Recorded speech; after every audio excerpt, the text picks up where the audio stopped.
Hi there. Meet Irene. She is going to cut some slices of bread for breakfast. Do you observe that the block of bread is solid? It has a particular length, breadth, and height as well. But while Irene is making new slices, notice that we can see a similar shape throughout the loaf of bread. All these slices have equal breadth and equal height as the loaf of bread has. Well, what are these faces called? They are called the cross-section. So we can say that whenever we slice or when we cut any solid perpendicular to the surface, the shape that is created is called the cross-section. Now this thin slice of bread also has an area, right? Since it's a rectangular face, the area can be calculated by height times the breadth. This area is actually called the cross-sectional area.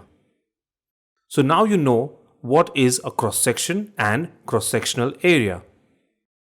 When you pick cross-sections along the length, all the slices have exactly the same shape across the length of the loaf.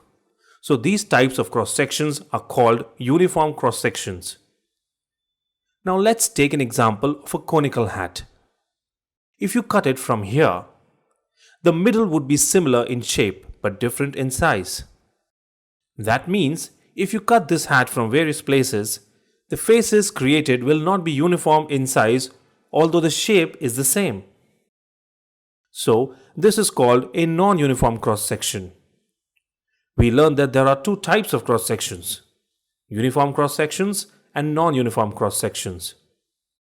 Now let's see how we can find the volume of an object with uniform cross-section. We know that the volume of a cuboid is length times breadth times height. From the figure, the cross-sectional area of the bread slice is the height times the breadth. That means when we need to find the volume, we can substitute the height times breadth with the cross-sectional area. Thus, in essence, the cuboid has a uniform cross-section of a rectangle, and hence we can get the volume of the cuboid as length times breadth times height, where breadth times height is the area of the cross-section. Hence, we can derive a general formula for the volume of any 3D solid with uniform cross-section. It will be equal to the area of cross-section times the length of the solid. Now, Irene is going to prepare a sandwich, and meanwhile, you can practice some questions using this concept. See you next time.